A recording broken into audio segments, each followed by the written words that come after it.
Hello everyone, welcome back to another video. Today is game 38 of OGR as your Edmonton Oilers have fell to the Pittsburgh Penguins 5-2 in a very costly game as the Edmonton Oilers are looking to climb their ways up the rankings in the standings, as right now we're sitting in third, just a couple games or one game back of the Vegas Golden Knights, and as Calgary is 1 point back of the Edmonton Oilers right now of kicking us out of a divisional playoff spot, which is really where we do not want to be.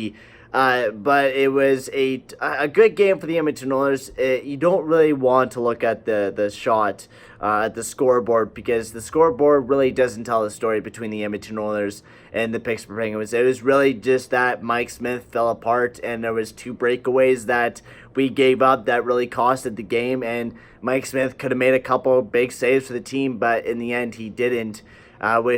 We all wish he did. But we're going to start the game off with just talking about the stats of the whole game. Edmonton Oilers dominated the shot clock. I mean, it was even 28-26. Tristan Jarry, I mean, what a terrific goalie he is. He stole the show for sure, letting in only 2 goals. And he was just a great player last night, or tonight, I mean. He was just absolutely fantastic. He played great hockey. They dominated, Pittsburgh dominated the face-off draws. They got the one power play goal. We weren't able to kill off anything else, nor did they take really any other penalties. And we weren't able to capitalize on the power play, which I think is a big problem for the team, that we need to start scoring on the power play. What worked at the start of the year is not working now.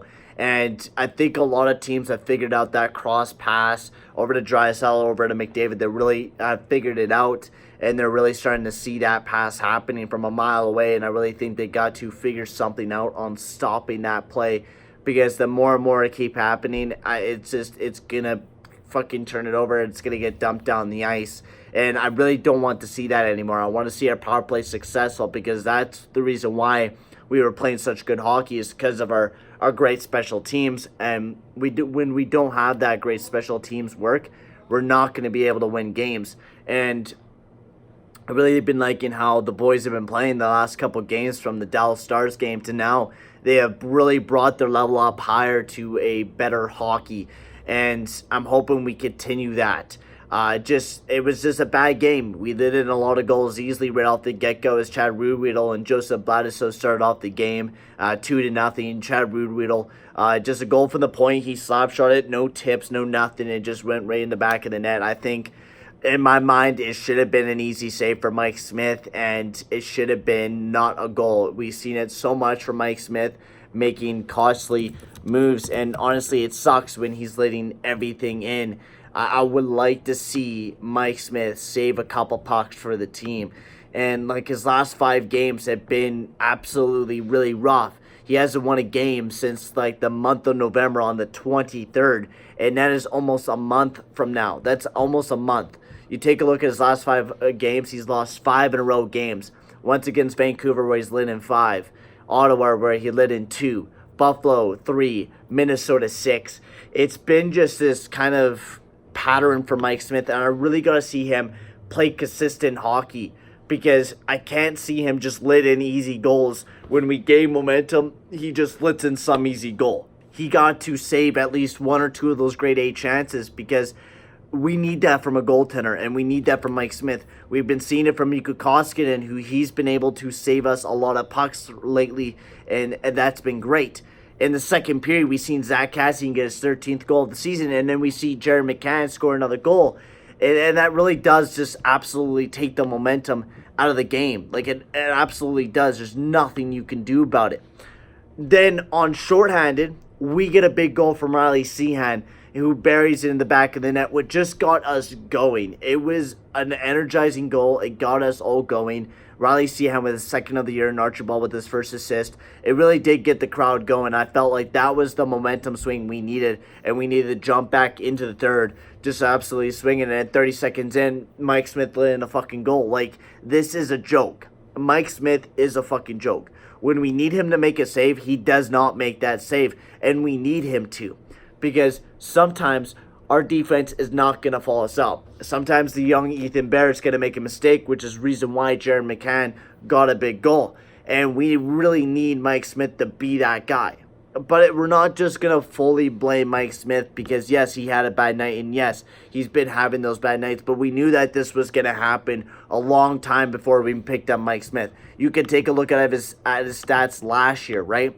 His stats from last year, he was an 898 and a 272 goals against. We knew that coming into picking up Mike Smith that he was going to be a goalie that wasn't going to save every puck. He's a very inconsistent goaltender, and we knew that since the get-go. He's been on the downfall ever since. But with an old goalie, you have a young goalie coming in, and Mikko Koskinen, who's been playing very well, and I think I'm very excited to see him play against the Montreal Canadiens tomorrow and get to see that game. I think that game is going to be very great. Now, defensively, I mean, there was some problems. Adam Larsson, once again, had another great game. He's just been fantastic for the Edmonton Oilers since the Dallas Stars game. He's been absolutely terrific. Otherwise, Leon Draisaitl, I really got to see him step up. With -4 tonight, he really has to step up to another level of hockey because he has not been playing like him true self. Because usually we're able to score on the power play, but we didn't really get to see anything from my man Leon Draisaitl, and I really got to see something from Leon Draisaitl. We honestly got to just see something from our wingers. Like my dad said before I made this video, that you can't fly without wings, and our wings is our wingers. We cannot fly without them, and we need some better wingers. And yes, I know I talked about this in the last episode, that Taylor Hall is a lot to pay for. He would have been so useful in this lineup because it would have helped our wingers. But I honestly think, yes, we do need some help with this team. I don't think we're almost a playoff team. I think we're definitely a wildcard team for sure. I think we could definitely make it there if we're playing like a squad. We need Leon Draisaitl and Connor McDavid playing at their best and racking up the points. And for the first time, we didn't see Leon Draisaitl or Connor McDavid on the scoreboard, which means we lost the game. But we need to see those guys get back on the scoreboard and get them scoring some big points for the Edmonton Oilers. And we just honestly need to get back in the groove of things because I think this team is a proper team, and I think we played great last night. We just need to get that puck luck on our side. But we're going to be seeing Mikko Koskinen against the Montreal Canadiens tomorrow, which should be a nice thing to see. The Pittsburgh Penguins won in the EA Sports Simulation, so they're back on the win column as they are now 24-14 as they're going back and forth as their record is just kind of fluctuating this month. It's kind of like the Edmonton Oilers, how they're fluctuating this absolute dog shit this month. But for right now, guys, I'm going to sign off, and I can't wait to see who will win between the Montreal Canadiens and the Edmonton Oilers, as Mikko Koskinen should be in the net. But right now, guys, I'm going to sign off, and I'll see you guys in the next video. Adios, amigos. Hi, everybody. Welcome to Edmonton, Alberta. He's Ray Ferraro. I'm James Cebulski. The Oilers are playing their second game in as many nights, but they're at home. Does that help? It does a little bit because, of course, you don't have to deal with the travel. You drive from home, you get to the rink, but you might use a different goalie. You're going to stretch out your bench, and I don't think that matters home or away. Setters glide into position for the opening draw.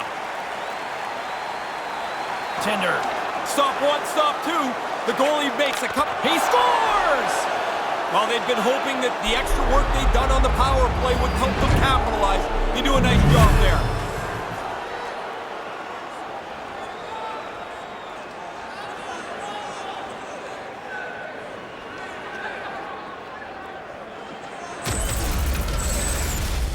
It was starting to look like nobody was going to get a puck past him.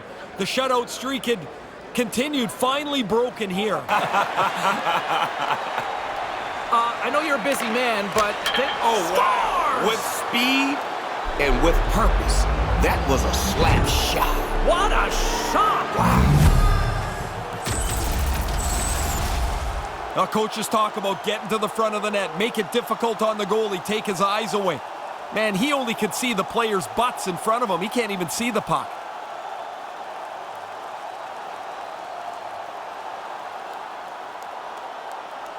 Good read by the winger as the two centers tie up. Oh, no, give me that, give me that. Give me all of mine, watch out. Point save, money gone. Yeah, I did that. What the price of admission? Yeah, get out the way, give me my money. Spectacular. Please believe it. What he just said. He doesn't miss too many, James. He leads his team in goals for a reason. Play resumes as they win the... Scores! They deliver big time with the man advantage. Yeah, they use that extra man to their advantage. Move the puck very quickly. That's a nice goal.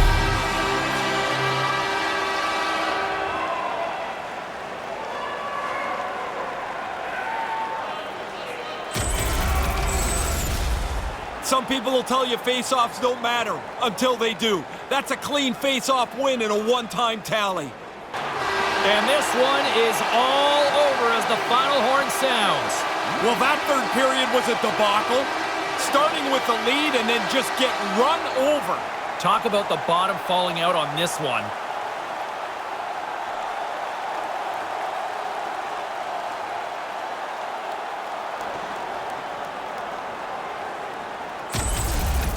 And that'll do it from ringside, everyone. For Ray Ferraro, my name is James Cybulski. Get home safely. Thanks so much for joining us.